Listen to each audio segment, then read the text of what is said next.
ओम पूर्णमदः पूर्णमिदं पूर्णात् पूर्णमुदच्यते पूर्णस्य पूर्णमादाय पूर्णमेवावशिष्यते।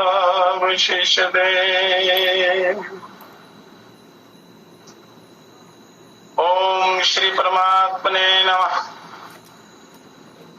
श्री राम और कृष्ण की आत्मा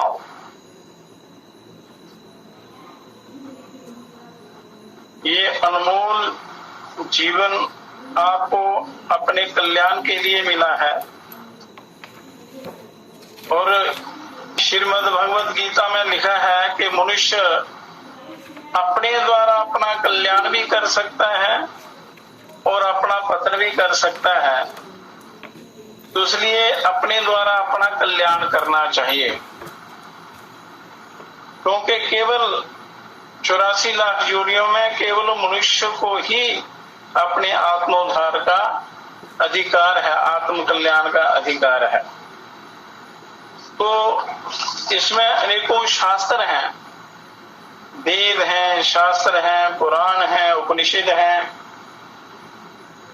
पर उन सब का सार गीता में परिपूर्ण ब्रह्म परमपिता परमात्मा ने स्वयं किया है। भगवान श्री कृष्ण चंद्र जी ने सारे शास्त्रों का सार इस गीता में दिया हुआ है। और गीता का स्वाध्याय यदि आप करते रहें तो उसमें बड़ा दिव्य ज्ञान मिलता है। जितनी बार पढ़ेंगे उतनी बार आपको नया नया ज्ञान मिलेगा, बड़ा गहरा ज्ञान मिलेगा, जीवन सफल होगा। तो सर्वशास्त्र सार रूप श्रीमद् भगवत गीता का स्वाध्याय प्रतिदिन करना चाहिए, सबको करना चाहिए। गीता की महिमा बड़ी अगाध है, अपार है, असीम है, इसका कोई पार परला नहीं, क्योंकि सारे वेदों का सार उपनिषद है और उपनिषदों का सार गीता है। संक्षेप में सारे शास्त्रों का वर्णन किया हुआ है इसमें, और इसका यत्न पूर्वक आपको अभ्यास करना चाहिए, पठन श्रवण करना चाहिए। और ये भगवत गीता शास्त्र जो है इसको प्रस्थान त्रय कहते हैं। मनुष्य मात्र के उद्धार के लिए 3 राजमार्ग हैं। इस विश्व का कोई भी मनुष्य जो है, किसी भी जाति पंथ संप्रदाय का हो, गीता में किसी भी जाति संप्रदाय पंथ का वर्णन नहीं है। मनुष्य मात्र के कल्याण के लिए दिव्य ज्ञान दिया हुआ है। तो 3 राजमार्ग बताए गए हैं, उनको प्रस्थान त्रय कहते हैं। प्रस्थान त्रय के नाम से कहे जाते हैं। और एक वैदिक प्रस्थान है, एक वैदिक तरीका है जिसको उपनिषद कहते हैं। वेदों का जो असली सार है वो उपनिषद है। और एक दार्शनिक प्रस्थान है जिसको ब्रह्म सूत्र कहते हैं, उसमें सूत्र दिए हुए हैं। उपनिषदों में जो श्लोक है उनको मंत्र कहते हैं, और जो ब्रह्म सूत्र में सूत्र हैं वो सूत्र कहलाते हैं। और एक समार्थ प्रस्थान है, और जिसको श्रीमद् भगवद गीता कहते हैं, भगवद गीता कहते हैं, यो समार्थ है। तो उपनिषदों में मंत्र हैं, ब्रह्म सूत्र में सूत्र हैं, और गीता में श्लोक हैं। तो भगवान ने मनुष्य के कल्याण के लिए सार रूप में गीता कही है कि मनुष्य के पास इतना समय नहीं होता है, तो बड़ा संक्षिप्त करके ये सारे शास्त्रों का वर्णन, सारी विधियों का, समस्त युक्तियों का वर्णन गीता में किया हुआ है। जितनी बार आप गीता पढ़ेंगे या सुनेंगे, नित्य नया ज्ञान आपको प्राप्त होगा और आपके प्रश्नों का समाधान भी उसी में हो जाएगा, जितनी बार आप पढ़ेंगे।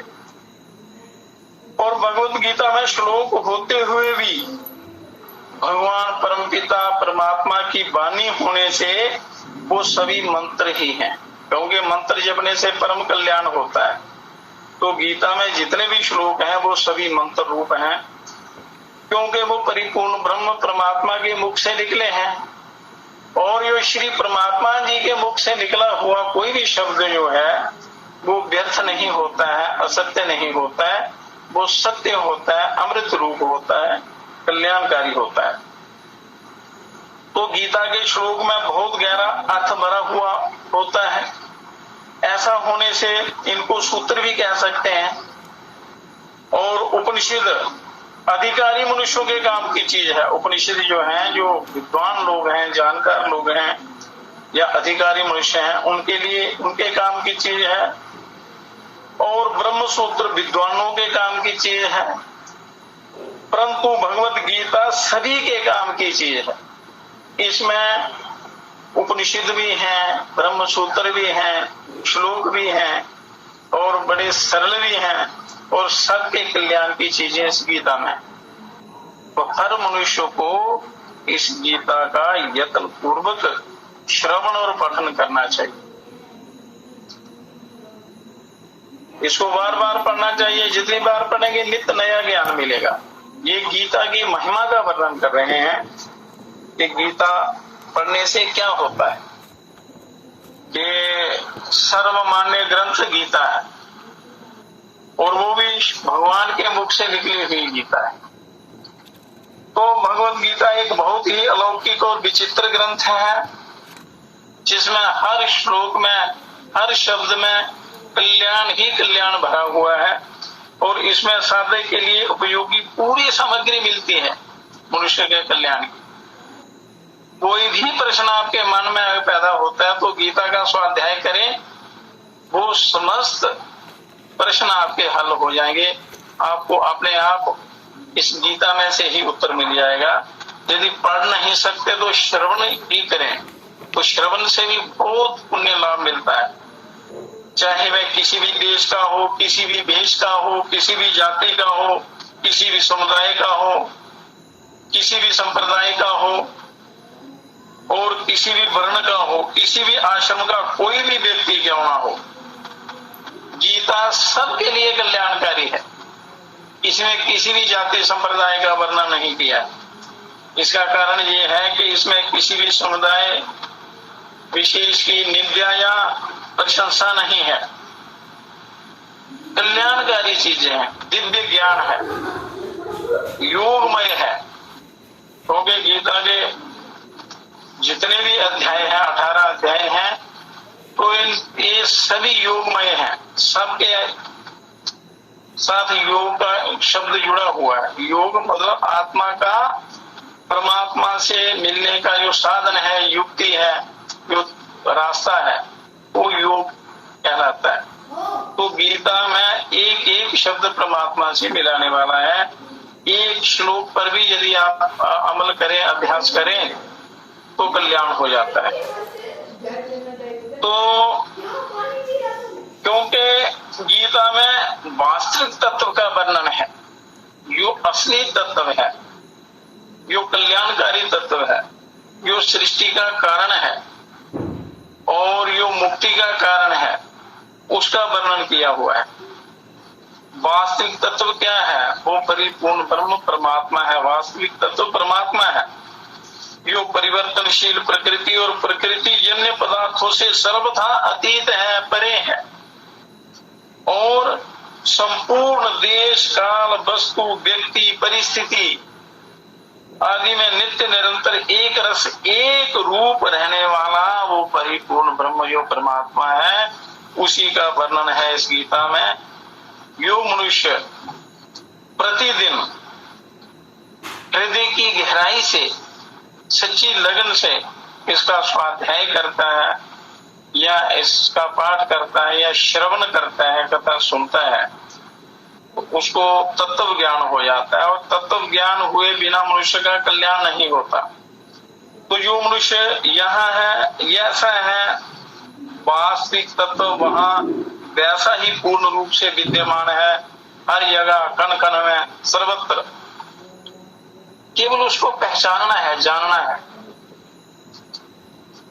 परंतु परिवर्तनशील प्रकृति जन्य वस्तु, बदलने वाली वस्तु और व्यक्तियों में राग द्वेष के कारण उसका अनुभव नहीं होता। व्यक्ति के अंदर जो राग और द्वेष है, ये दो मल है मनुष्य के अंदर, राग और द्वेष।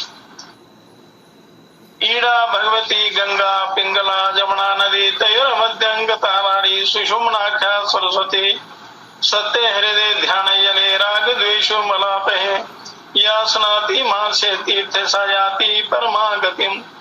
राग और द्वेष ही संसार है, यही संसार में सीखते हैं, संसार में फंसा देते हैं, माया चक्कर में डाल देते हैं। यदि राग और द्वेष ये हट जाएं तो उस परमात्मा का अनुभव हो जाता है। राग और द्वेष के कारण उस सच्चाई का, उस परमात्मा का, उस परम ब्रह्म का अनुभव नहीं होता, परम सत्ता का अनुभव नहीं होता, क्योंकि राग और द्वेष ये बड़े भारी मल हैं। तो इससे मनुष्य को परे हटना चाहिए। तो इनसे कैसे हटना है? अभ्यास और वैराग्य के द्वारा, जिसका गीता में विशद वर्णन है। अर्जुन पूछते हैं कि मनुष्य का कल्याण कैसे हो, मन बड़ा चंचल है, ये मन काबू में नहीं आता है।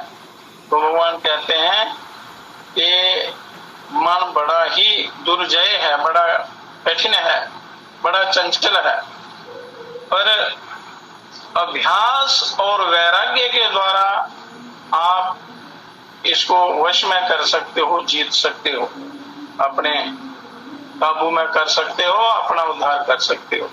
तो सर्वदा राग द्वेष रहित होने पर उसका स्वतः अनुभव हो जाता है। ये आप करके देखें, अभ्यास करके। राग और द्वेष यदि अंदर से हट जाएंगे तो आपका परम कल्याण हो जाएगा, उस परमात्मा की सत्ता का अनुभव होगा, परम प्रकाश का, उस परमानंद का अनुभव होगा, जिसका कोई पार परला नहीं है, अनंत है, असीम है। ये जीवन सफल हो जाएगा। तो भगवत गीता का उपदेश बड़ा महान है, बड़ा दिव्य है, बड़ा अलौकिक है, बड़ा कल्याणकारी है। तो मनुष्य को समय ना गमाते हुए इस दिव्य योगामृत का पान करना चाहिए। योगामृत, योग रूपी अमृत का पान, क्योंकि इसमें योग का ही वर्णन है और योग सबसे सरल और सीधा तरीका है ईश्वर की प्राप्ति का। तो इस पर कई प्रकार के कई ग्रंथ लिखे गए हैं, अपने अपने अनुभव के अनुसार लोगों ने लिखा है, पर जो अपना निजानुभव होता है वही असली चीज होती है। संत महात्मा विद्वानों के मन में गीता के नए नए भाव प्रकट होते रहते हैं, बड़े दिव्य भाव प्रकट होते हैं, क्योंकि संत महात्मा राग द्वेष रहित होकर साधना करते रहते हैं। तो ईश्वर की कृपा से ये गीता का दिव्य ज्ञान उनको नित्य नया ज्ञान प्राप्त होता है। तो इस गंभीर ग्रंथ पर कितना ही विचार किया जाए तो भी कोई इसका पार नहीं पा सकता। गीता आप जितनी बार पढ़ेंगे उतना दिव्य नया ज्ञान प्राप्त होगा, और मन में प्रश्न भी आएंगे तो उसी में उसका समाधान भी हो जाएगा।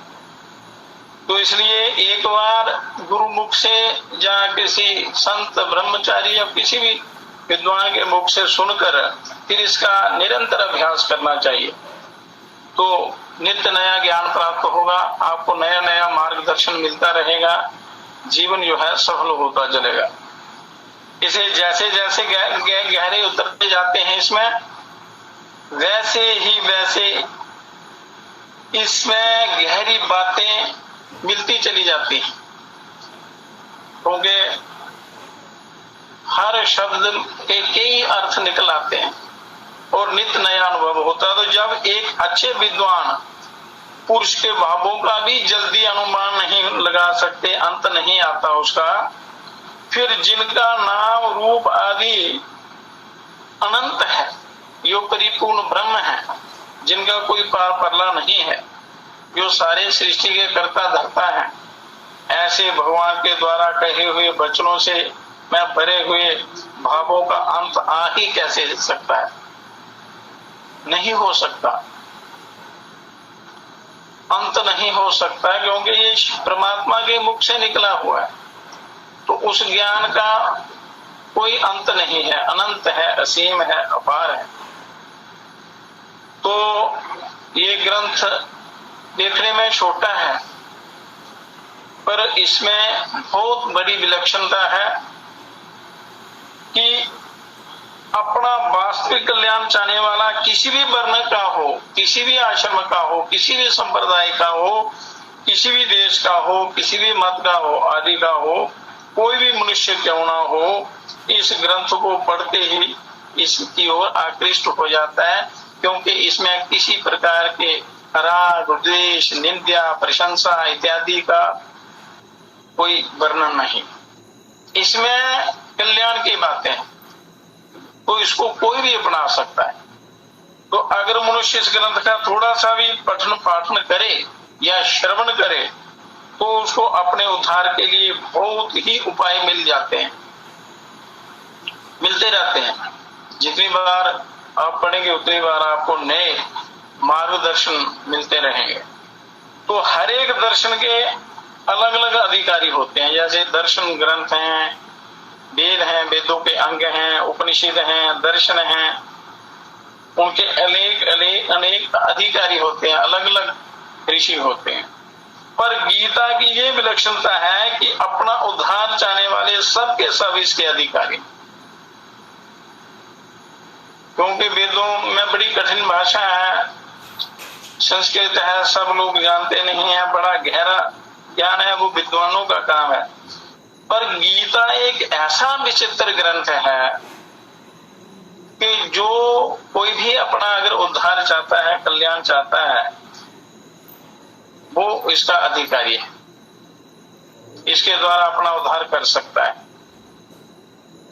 अपना कल्याण चाहने वाले सब के सब इसके अधिकारी हैं। तो इसलिए गीता में साधनों का वर्णन करने में, विस्तार पूर्वक समझाने में, एक एक साधन को कई बार कहने में संकोच नहीं किया गया है, बार बार कहा गया है। और वो कहा हुआ शब्द, बार बार कहा हुआ शब्द भी नया लगता है, उसमें नया नया ज्ञान मिलता है। और ये ऐसे ढंग से कहा गया है कि बार बार कहने पर भी ये ग्रंथ का क्लेवर नहीं बढ़ता है। छोटे सूत्र रूप में ये सारा कहा गया है, गागर में सागर भरा हुआ है। तो ऐसा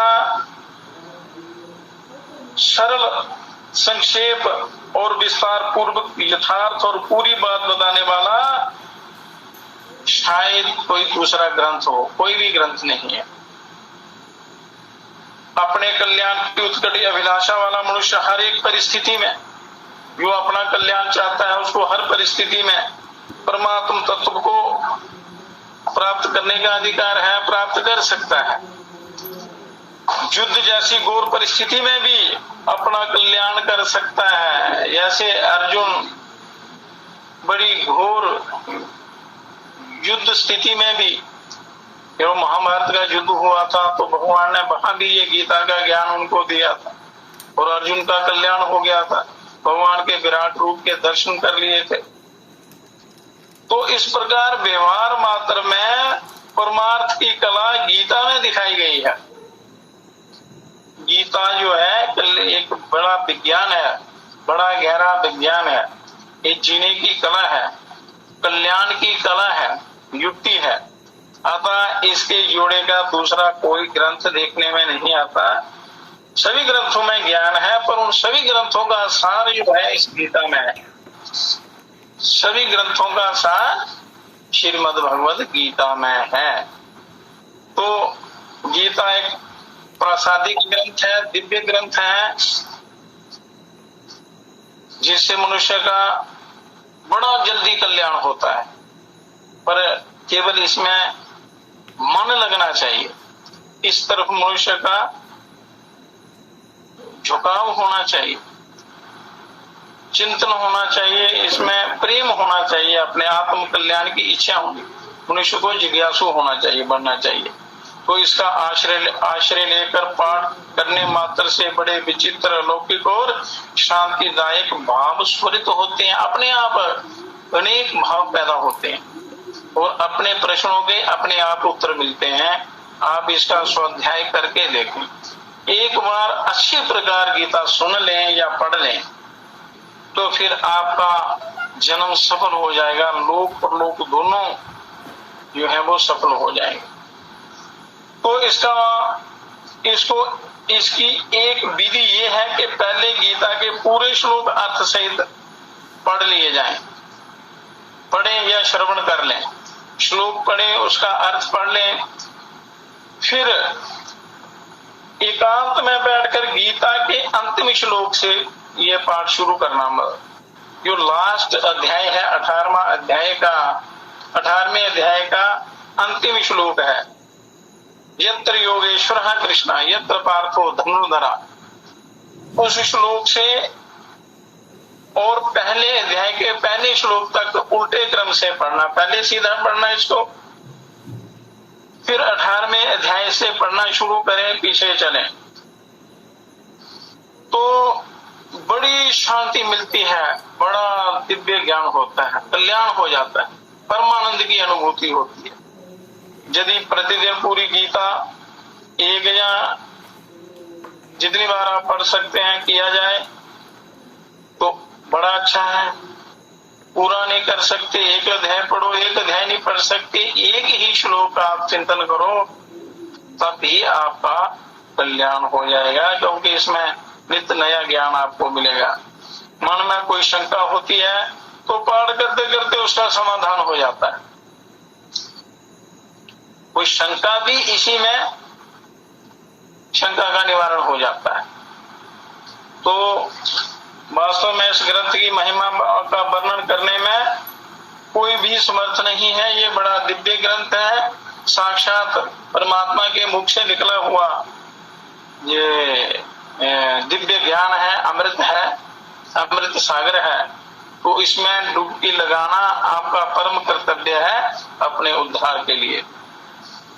तो गीता का विशेष लक्ष्य क्या है?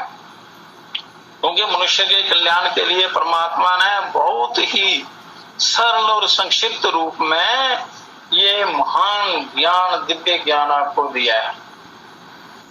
यदि मनुष्य फिर भी अपना कल्याण ना करे, उद्धार ना करे, तो बड़े अनर्थ की बात, बड़ा भारी नुकसान हो जाता है, हानि हो जाती है।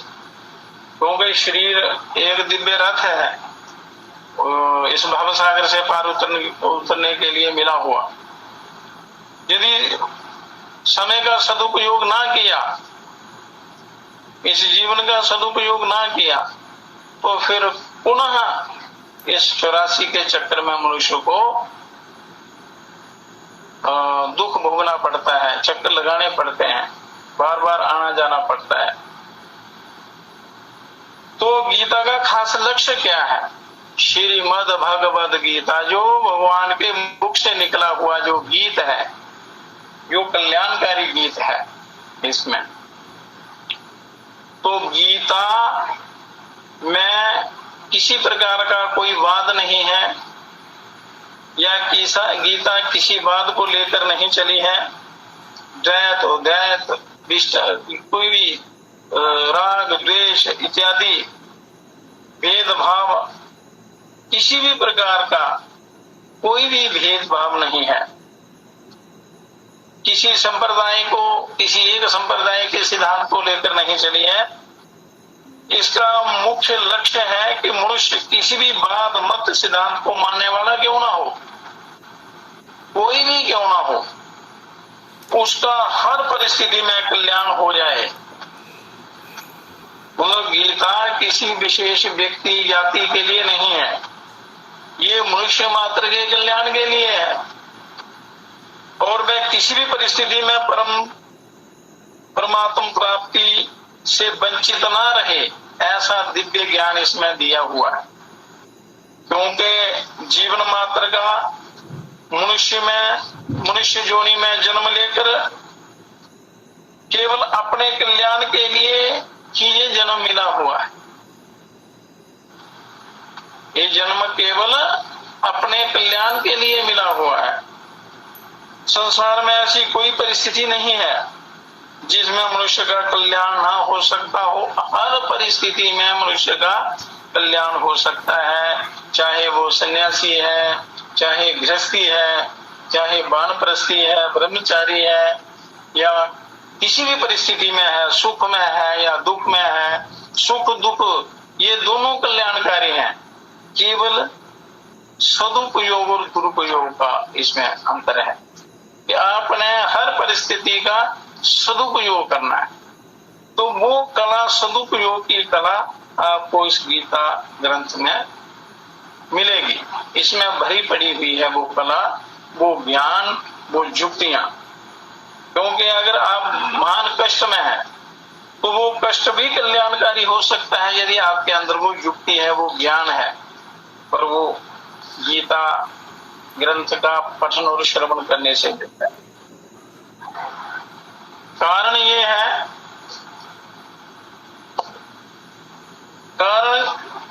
कि परमात्म तत्व तो हर परिस्थिति में समान रूप से सर्वत्र विद्यमान है।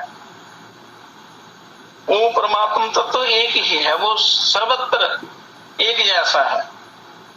अतः साधक के सामने कोई भी और कैसी भी परिस्थिति आए, कोई भी परिस्थिति आए, उसका अपने सदुपयोग करना है।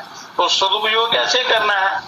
अगर आप अच्छी संगति का अनुसरण करेंगे, स्वाध्याय करेंगे, शास्त्रों का स्वाध्याय करेंगे, महान पुरुषों की संगति करेंगे, ईश्वर का चिंतन करेंगे, तो आपके हर परिस्थिति का सदुपयोग हो जाएगा। सदुपयोग करने का अर्थ क्या है? सदुपयोग, दुखदायी परिस्थिति आने पर सुख की इच्छा का त्याग करना, क्योंकि दुख का मूल कारण क्या है? सुख की इच्छा। इच्छा ही संसार है, इच्छा के कारण ही सुख दुख होते हैं। तो इस दुखदायी परिस्थिति का यदि मैं आप सुख की इच्छा का त्याग करेंगे और सुखदायी परिस्थिति आने पर सुख भोग का तथा वह सदा बनी रहे, या सदा हमें सुखी सुख मिलता रहे, ऐसी इच्छा का त्याग करना और उसको दूसरे की सेवा में लगाना। अगर आपके पास कोई सामर्थ्य आता है, या धन का या विद्या किसी भी प्रकार का वैभव आता है, तो आपने अभिमान नहीं करना, अहंकार नहीं करना है। उस अहंकार का त्याग करके आपने परोपकार की भावना रखनी है, परोपकार करना है, दूसरों की सेवा में लगाना है। दुख में दुखी नहीं होना, सुख में भूलना नहीं, फूलना नहीं, और सुख की इच्छा का त्याग कर देना। इस प्रकार सदुपयोग करने से मनुष्य दुखदायी और सुखदायी दोनों परिस्थितियों से ऊंचा उठ जाता है, अर्थात उसका कल्याण हो जाता है। सुख और दुख में अगर फंसे रहेंगे तो आपका कल्याण नहीं होगा। सुख की इच्छा करेंगे तो दुख आएगा, दुख आएगा तो सुख की इच्छा से आप बड़े दुखी होंगे। जब तक इन दोनों परिस्थितियों का आप त्याग नहीं करेंगे तो आपको वो सुख, शांति, वो आनंद की प्राप्ति नहीं होगी। तो सृष्टि से पूर्व क्या था? जब सृष्टि बनी उससे पहले क्या था? पूर्व परमात्मा में मैं एक ही अनेक रूपों में हो जाऊं, तो ऐसा संकल्प हुआ। इस संकल्प से एक ही परमात्मा प्रेम वृद्धि की लीला के लिए, प्रेम का आदान प्रदान करने के लिए स्वयं ही श्री कृष्ण और श्री राधा, श्री राधा जी, इन दो रूपों में प्रकट हो गए परमात्मा। जैसे गौरी शंकर, सीता राम, राधा कृष्ण, क्योंकि अलग अलग कल्प में अलग अलग रूपों से, अलग अलग नामों से ये परमात्मा प्रकट होते हैं एक ही। पर सृष्टि से पहले स्वयं क्या था? श्री कृष्ण जी, राधा जी, या सीता जी, राम जी, शिव या शक्ति, कुछ भी समझ लो। पर भगवान श्री कृष्ण और श्री राधा जी इन दो रूपों में प्रकट हो गए, तो उन दोनों के परस्पर लीला करने के लिए एक खेल रचा। उस खेल के लिए प्रभु के संकल्पों से अनंत जीवों की, जो कि अनादि काल से थे, अनंत जीव जो हैं ये अनादि काल से हैं, कोई पता नहीं है, आदि अंत नहीं है। और खेल के पदार्थों मतलब श्री राधे की सृष्टि हुई। खेल के पदार्थ क्या है? ये पंच तत्व, और इनसे पंच तत्वों से ये श्री राधे पैदा हुए। खेल तभी होता है जब दोनों तरफ के खिलाड़ी स्वतंत्र हों। तो ये बड़ा एक विचित्र खेल है, बहुत बड़ा खेल है। तो खेल के कब होता है? जब दोनों ओर के खिलाड़ी स्वतंत्र हों, आजाद हों। इसलिए भगवान ने जीवों को स्वतंत्रता प्रदान की है, हर जीव को स्वतंत्रता प्रदान की है। तो पाप या पुण्य करने में मनुष्य स्वतंत्र है, पर उस स्वतंत्रता का यदि आप सदुपयोग करेंगे तो आपका कल्याण हो जाएगा, भव सागर से पार हो जाएंगे। और यदि इसका दुरुपयोग करेंगे, इसमें रम जाएंगे तो पतन हो जाएगा, मतलब आप इससे निकल नहीं सकते, वो परम शांति नहीं है। तो उस खेल में श्री राधा जी का तो केवल भगवान की तरफ ही आकर्षण रहा, उस राधा जी का, उस शक्ति का परमात्मा की तरफ आकर्षण रहा। खेल में उनसे भूल नहीं हुई, परमात्मा की तरफ ध्यान रहा, पर मनुष्य भूल जाता है। अतः श्री राधा जी और भगवान में प्रेम वृद्धि की लीला हुई, परंतु दूसरे जितने भी जीव थे उन सब ने भूल से जो संयोगजन्य, जो प्राकृतिक सुख था, जो विषय भोग का सुख जो था, उसके लिए खेल के पदार्थों के साथ अपना संबंध मान लिया। ये खेल के पदार्थ क्या है? संसार के जितने भी पदार्थ, रंग बिरंगे पदार्थ हैं, खेल के पदार्थ, उनमें मन लगा लिया, परमात्मा में मन नहीं लगाया। श्री राधा जी ने उन परमात्मा में मन लगा लिया, इसलिए वो संसार में नहीं आसक्त हुई। और जो बाकी जीव थे उन्होंने संसार में मन लगा लिया, इसलिए 84 के चक्र में पड़ गए, जिससे वे जन्म मरण के चक्र में पड़ गए। यही कारण है, उसी जन्म मरण के चक्कर से छूटने के लिए ये अनेक प्रकार की साधनाएं हैं। और ये गीता ग्रंथ है, श्रीमद् भगवद गीता रूपी ग्रंथ, वो भगवान से निकला, मुख से निकला हुआ है। तो अपनी भूल को सुधारने के लिए आपको ये जन्म मिला है, तो इसमें भी यदि अपनी भूल का सुधार नहीं किया, इन संसारिक पदार्थों से अपना ममत्व नहीं हटाया, तो फिर 84 लाख के चक्र में मनुष्य फंस जाता, अनर्थ हो जाता। तो जो बुद्धिमान कुशल व्यक्ति जो है, समझदार व्यक्ति, तो वो अच्छी संगति का सहारा लेकर, शास्त्रों का सहारा लेकर उस भूल को सुधार सकता है और उस परिपूर्ण ब्रह्म परमात्मा को प्राप्त कर सकता है। यहाँ से ये वियुक्त हुआ है। तो खेल के पदार्थ केवल खेल के लिए ही होते हैं, किसी के व्यक्तिगत नहीं होते। खेल के पदार्थ खेलने के लिए व्यक्तिगत नहीं होते, परंतु वे जीव खेल खेलना तो भूल गए और मिली हुई स्वतंत्रता का दुरुपयोग करने लगे। खेल के पदार्थों को अर्थात शरीर आदि को व्यक्तिगत मानने लग गए। और खेल का पदार्थ क्या है? शरीर, इसको हम अपना मानने लग पड़े, अपना है ही नहीं ये, जो उस परिपूर्ण ब्रह्म परमात्मा का बनाया हुआ ये खेल है। तो जब हम अपना मान लेते हैं तब हम परमात्मा से दूर हो जाते हैं और फिर इस संसार के चक्र में खाते रहते हैं। इसलिए वे उन पदार्थों में फंस गए और भगवान से सर्वदा विमुख हो गए। तो जितने भी ये जीव संसार में हैं, परमात्मा से विमुख हुए हैं, इसलिए यहाँ चक्र काट रहे हैं, संसार रूपी भव सागर में गोते खा रहे हैं, दुख भोग रहे हैं, सुख दुख भोग रहे हैं। तो सुख दुख से आपको ऊपर उठना है, ऊंचा उठना है।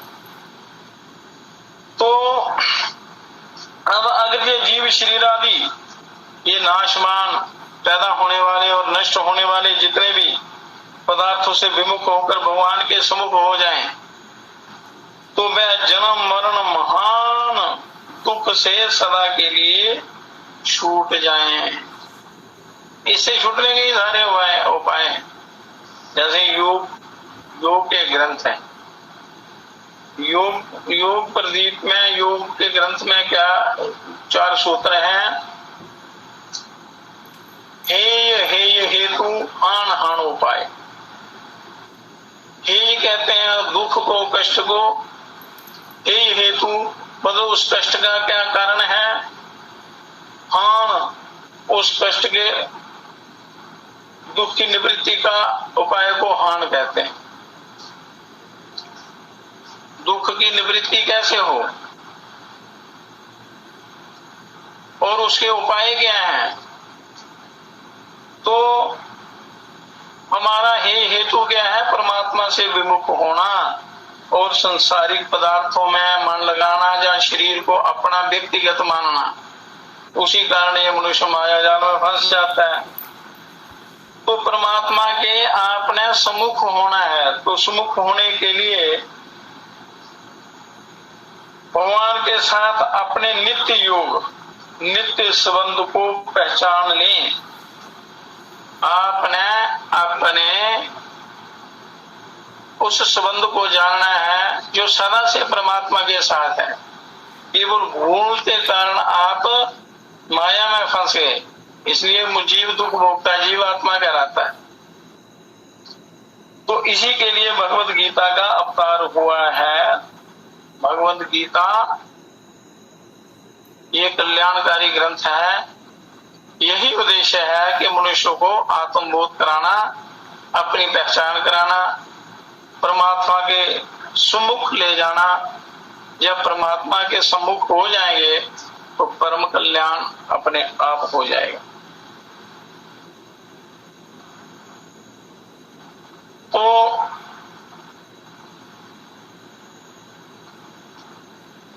गीता में योग का वर्णन किया हुआ है। आत्मा का परमात्मा से मेल कैसे हो, उन युक्तियों का वर्णन इस गीता में दिया हुआ है। तो वैसे शरीर स्वस्थ हो तभी आप साधना कर सकते हैं। शरीर अगर रोगी है या शरीर में पीड़ा है, किसी प्रकार के विकार है शरीर में, तो आप ना भजन कर सकते हैं, ना ही संसार के काम कर सकते हैं और सुखी भी नहीं रह सकते। शरीर माध्यम खलु धर्म साधनम। शरीर सब धर्मों का साधन है, तो यत्न पूर्वक इसकी रक्षा करनी है। तो शरीर की रक्षा के लिए, शरीर को स्वस्थ रखने के लिए, अच्छे स्वास्थ्य के लिए आपको आहार की शुद्धि रखनी है। आहार ही मूल कारण है। आहार योग जो है उसका पूरा पूरा आपने सर्वप्रथम पालन करना है, ताकि शरीर में किसी प्रकार का कोई विकार पैदा ना हो। क्योंकि जैसा आप अन्न खाएंगे वैसा ही आपके वो होगा, शरीर मन बुद्धि बनेगी, उसी के अनुसार आपका कल्याण होगा।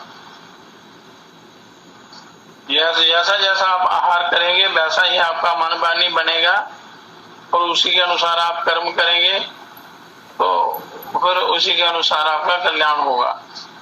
तो सर्वप्रथम आपने कोई भी साधना करनी हो तो पहले आहार का विशेष ध्यान रखना है। शुद्ध सात्विक निरामिष भोजन आपने करना। गीता में ये सारा वर्णन है, आहार का भी वर्णन है कि कब किस समय क्या खाना चाहिए, कैसा आहार करना चाहिए, ताकि आपका शरीर जो है वो साधना के योग्य हो, स्वाध्याय के योग्य हो, कल्याण के योग्य हो। तो साधना के बिना कल्याण नहीं होता, बातों से कल्याण नहीं होगा। जो आप ज्ञान प्राप्त करते हैं शास्त्रों से, ग्रंथों से, गुरुओं से या सत्संग से, जो भी आपको ज्ञान मिलता है उस पर अभ्यास करना है, अपने अमल करना है, उसका प्रैक्टिकल करना है, अभ्यास करना है, तभी कल्याण होगा। जैसे भोजन किए बिना भूख नहीं मिटती, केवल बातें करने से या भोजन की प्रशंसा करने से आपकी भूख नहीं मिटेगी, भोजन करने पर ही आपको शांति मिलेगी। तो उसी प्रकार साधना करने पर ही, अभ्यास करने पर ही आपका कल्याण होगा। गुरु भी तभी आपकी सहायता करेंगे, परमात्मा भी तभी आपकी सहायता करेंगे जब आप प्रयत्न करेंगे, अभ्यास करेंगे, ईश्वर के बताए हुए रास्ते पर चलेंगे, तो आपका कल्याण होगा। क्योंकि बड़े ग्रंथ हैं, बड़े बड़े पंथ हैं, संप्रदाय हैं, सारे अपनी अपनी कथा सुनाते हैं, पर मनुष्य को असली ज्ञान के बिना आपका कल्याण नहीं होगा। तो असली ज्ञान इस गीता में भरण कर है। तो साधना की दो शैलियां हैं, साधना की दो शैलियां हैं, इनका वर्णन विस्तार से कल करेंगे। थोड़ा सा अंश रूप में बता देते हैं कि जीव में एक तो चेतन परमात्मा का अंश है और एक जड़ प्रकृति का अंश है। दो प्रकार से जड़ और चेतन के मेल से ये शरीर बना हुआ है। तो चेतन अंश की मुख्यता से वह परमात्मा की इच्छा करता है। जब आपके अंदर चेतन अंश जो है वो ज्यादा होगा, जागृत होगा, तो आप परमात्मा की इच्छा करेंगे, कल्याण की इच्छा करेंगे। और जड़ अंश की मुख्यता से वह संसार की इच्छा करता है। और जड़ पदार्थों की आपके शरीर के अंदर प्रधानता है या ज्यादा है, तो आपको संसार की इच्छा होगी। जड़ पदार्थों की प्रधानता से आप संसार की इच्छा करता है और चेतन अंश की प्रधानता से परमात्मा की इच्छा मनुष्य करता है। तो जिसमें जो अंश ज्यादा होता है वो आदमी उस तरफ चलता है। पर आपने क्या करना है कि परमात्मा की इच्छा करनी है, वो उपाय करना है आपने। इन दोनों इच्छाओं में परमात्मा की इच्छा तो पूरी होने वाली है, परमात्मा की इच्छा तो पूरी हो जाती है, पर संसार की इच्छा कभी पूरी होने वाली नहीं है, पूरी होने वाली ही नहीं है, होती ही नहीं है पूरी कभी भी। तो कुछ संसारिक इच्छाओं की पूर्ति हुई दिखने पर भी वास्तव में उनकी निवृत्ति नहीं होती और संसार की आसक्ति के कारण नई नई कामनाएं पैदा होती जाती हैं, नई, तो उन कामनाओं में मनुष्य फंस जाता है। तो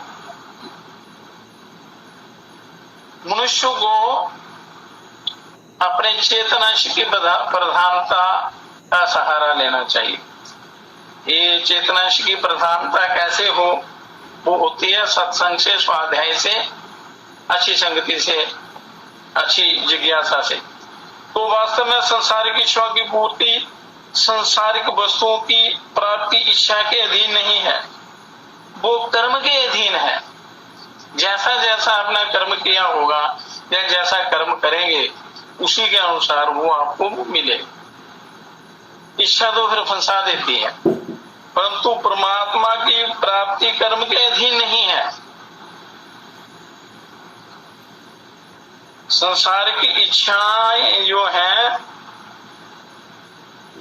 कर्म के अधीन है, परंतु परमात्मा की इच्छा कर्म के अधीन नहीं है।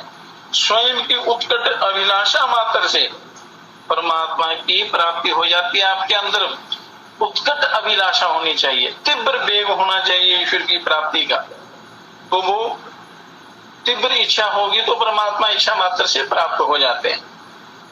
तो इसका कारण ये है कि हर कर्म का आदि और अंत होता है। इसका कारण क्या है कि कर्म का आदि और अंत होता है, और इसलिए उसका फल भी आदि और अंत वाला होता है। अतः आदि अंत वाले कर्मों से अनंत परमात्मा की, अनादि और अनंत परमात्मा की प्राप्ति कैसे हो सकती?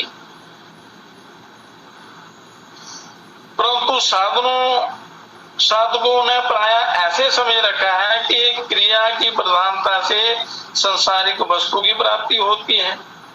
ऐसे ही परमात्मा की प्राप्ति भी इसी प्रकार क्रिया की प्रधानता से होगी, परंतु उनको समझ नहीं है। तो उसके लिए अच्छे महान पुरुषों की सहायता लेनी चाहिए। तो इसलिए कहते हैं कि संसार में गुरुओं की बहुत आवश्यकता होती है। गुरुओं के बिना कल्याण नहीं होता है। तो अब साधना की जो 2 शैलियां हैं उनका वर्णन हम विस्तार से कल करेंगे। गीता की महिमा का जो वर्णन है थोड़ा सा बाकी है, वो कल करेंगे। जीवन के कल्याण की 2 शैलियां हैं, उनका भी कल विस्तार से वर्णन करेंगे। आज एक भजन के साथ इसकी आज की कथा का समापन करेंगे। तो अब क्या कहते हैं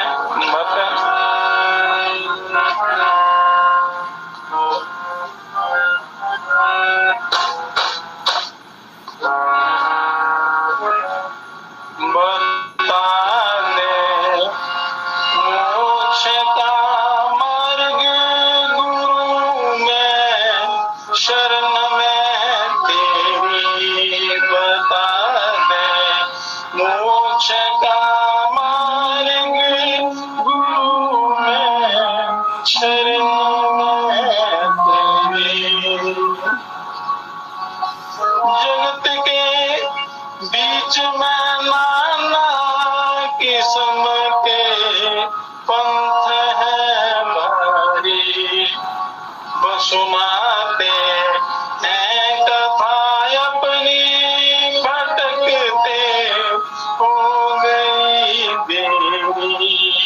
बता दे मोक्ष का मार्ग गुरु में शरण में तेरी। बता दे मोक्ष का मार्ग गुरु में शरण में तेरी।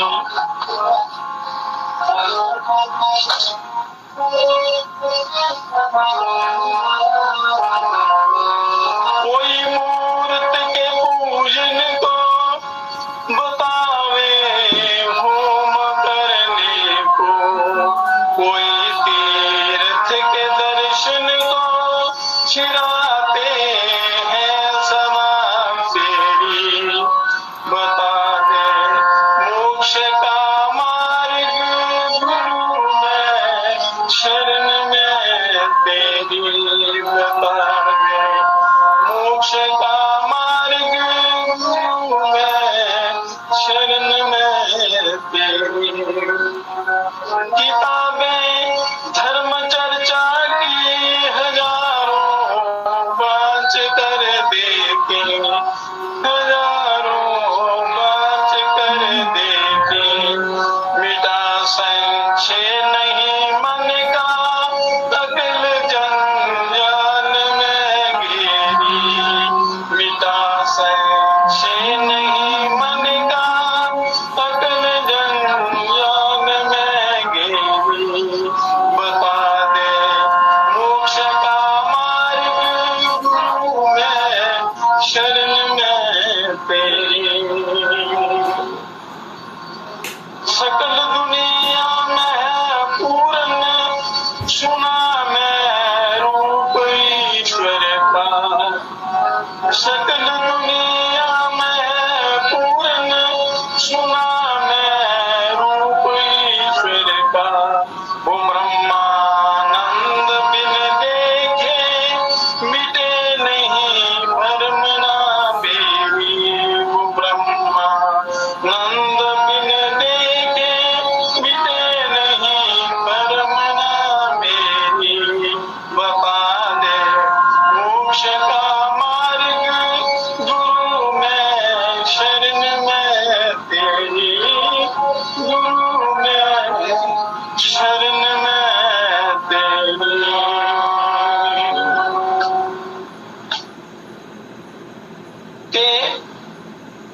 अलग अलग संप्रदाय, अलग अलग जो धर्म नेता हैं अपनी अपनी बात सुनाते हैं, सही मार्गदर्शन नहीं मिलता है। प्रभु हे सदगुरु, मैं आपकी शरण में आया हूं, तो मुझे मेरे कल्याण का रास्ता बता दो।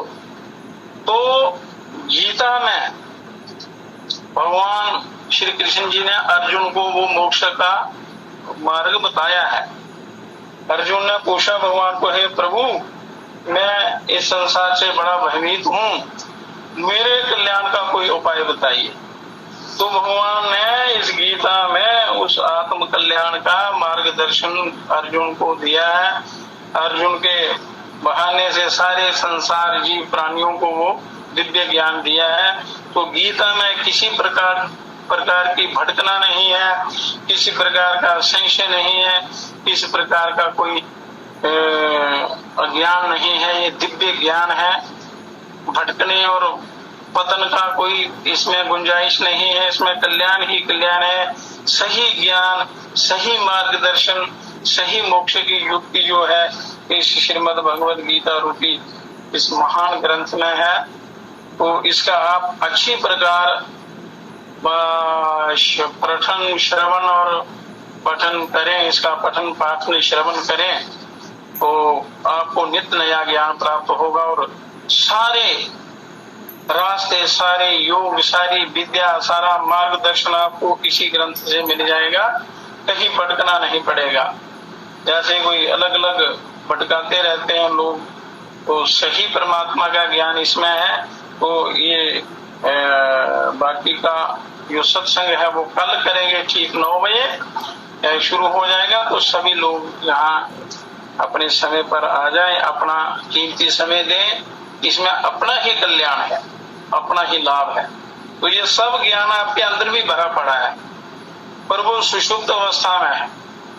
राग और द्वेष ने घर बना लिया है, तो उसको हटाने के लिए ये ज्ञान बड़ा जरूरी है, आवश्यक है ये साधन। इसलिए हरिओम तत्सत। अब एक प्रार्थना कर लें भगवान से।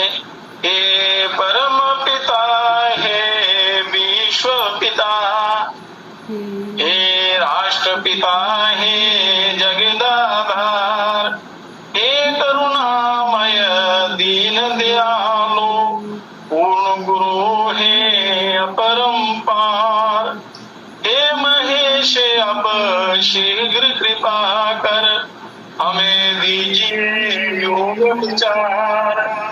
मानवता के प्रेरक बनकर, मानवता के प्रेरक बनकर, नाथ करे सुखमय संसार, नाथ करे सुखमय संसार। हे परम पिता, हे विश्व पिता, हे परम पिता, हे विश्व पिता, हे राष्ट्र पिता, हे जगदाधार, हे राष्ट्र पिता, हे जगदाधार। ये गीता ज्ञान रूपी सत्संग सुनने से करोड़ों बार गंगा स्नान करने का फल मिलता है। आज बहुत बड़ा दिन है, सोमावती अमावस्या है, लोग तीर्थों में स्नान करते हैं, पर यहाँ बैठे बैठे यहाँ इस गीता रूपी महा अमृत सागर में स्नान करने से परम कल्याण हो जाता है। सारे तीर्थों का करोड़ों बार स्नान करने का फल मिलता है। इसलिए आज से ये कथा प्रारंभ हुई है, तो ये सदा चलती रहेगी ये कथा प्रतिदिन। हरिओम तत्सत, हरिओम तत्सत, हरिओम तत्सत।